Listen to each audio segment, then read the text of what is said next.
how my voice holds up. So when Mark asked me to speak, I said I wanted to speak about democracy because I'd read an article in These Times, which was entitled, "What is actually radical about Bernie Sanders' democratic socialism isn't the socialism." How many of you have heard of In These Times?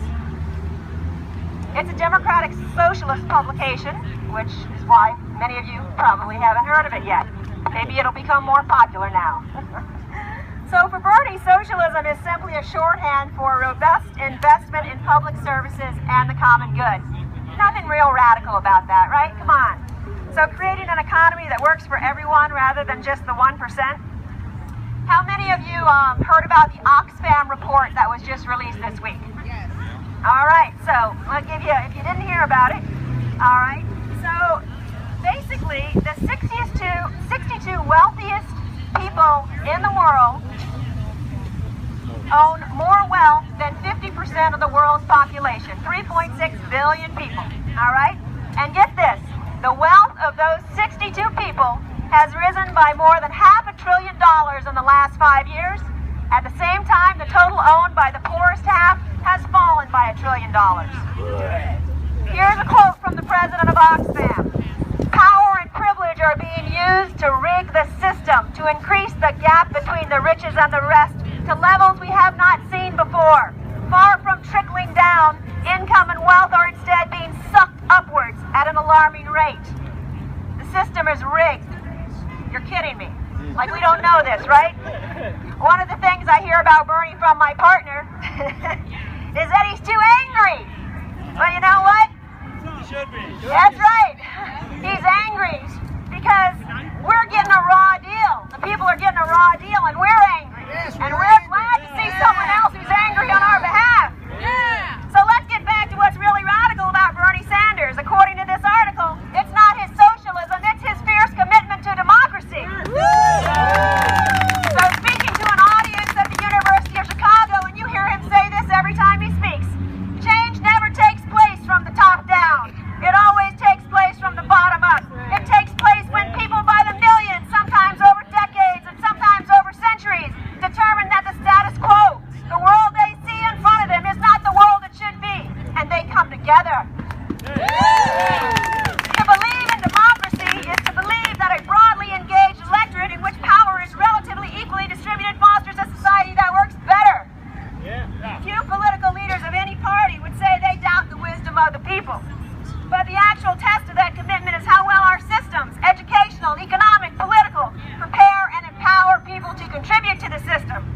This is what we call the democratic infrastructure. And my iPad shuts down. Just like an economy, needs bridges, roads, transportation systems for economic activity to take place. Democracy has an infrastructure it needs too. Its infrastructure is media systems that get information out, education systems that educate the people, election structures that make it easy to participate effectively, the institutions and resources that enable citizens to participate and enjoy their freedoms and use their freedoms safely. And our democratic infrastructure is in bad shape. Weakened by media consolidation, the corporatization of education, and by relentless efforts to suppress the vote and steal our elections.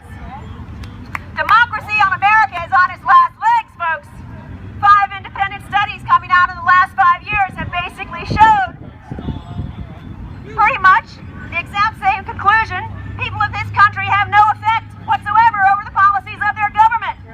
If you want to know how decisions are made, you see what the wealthiest people want, and that's what they get. The wealthiest people get what they want. Even when the vast majority of people want something and wealthy people don't want it, the vast majority of people never win. Ever. That's what these studies show. You can go and look them up. Stanford, University of California, Northwestern, Princeton, coming out of all of these top universities. So we are, in actuality, folks, living in a plutocracy. But one of the reasons this is so is that most people don't participate. We've given up on the system. Bernie understands that. And that's why he's so clear in his message. The system is broken, and he can't fix it alone. So why are we out here?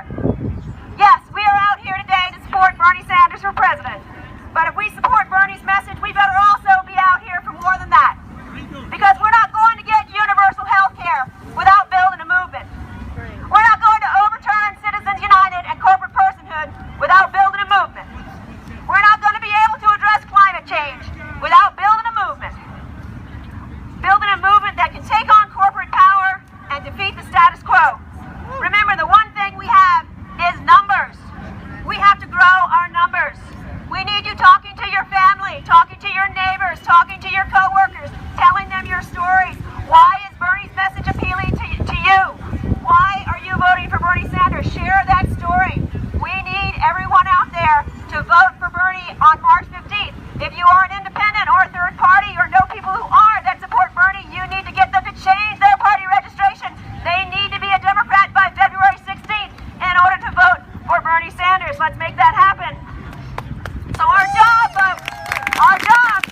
imagining and creating the world we want to see.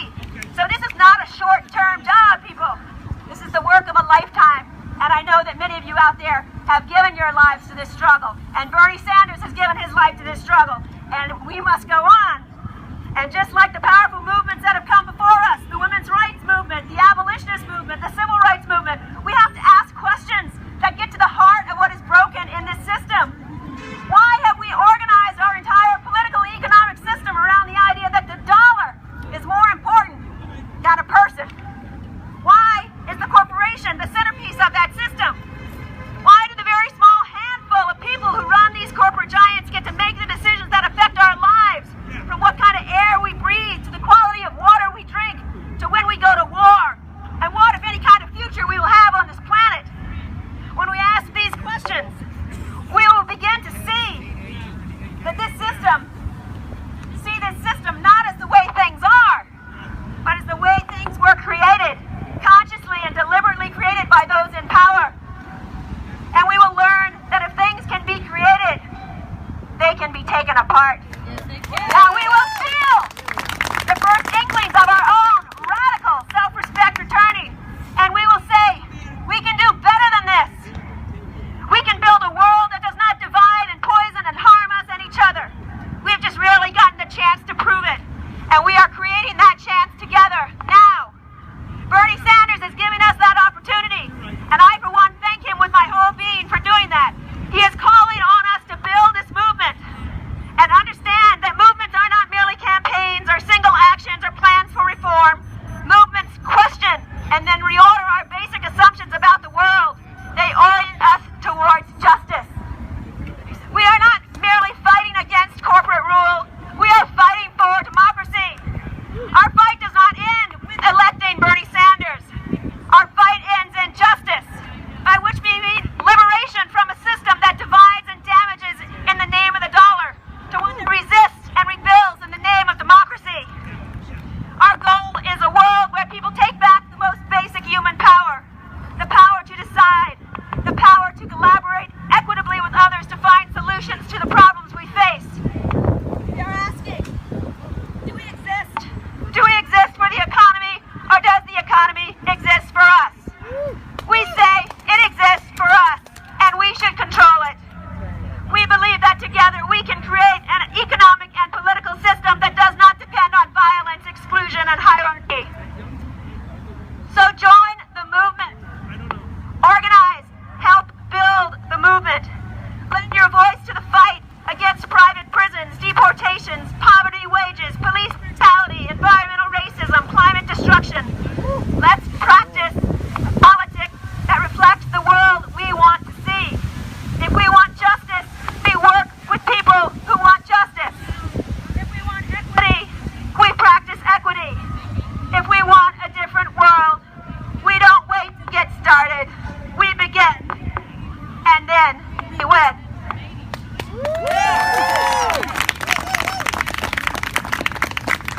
So, I know Ruth is really good at leading chants.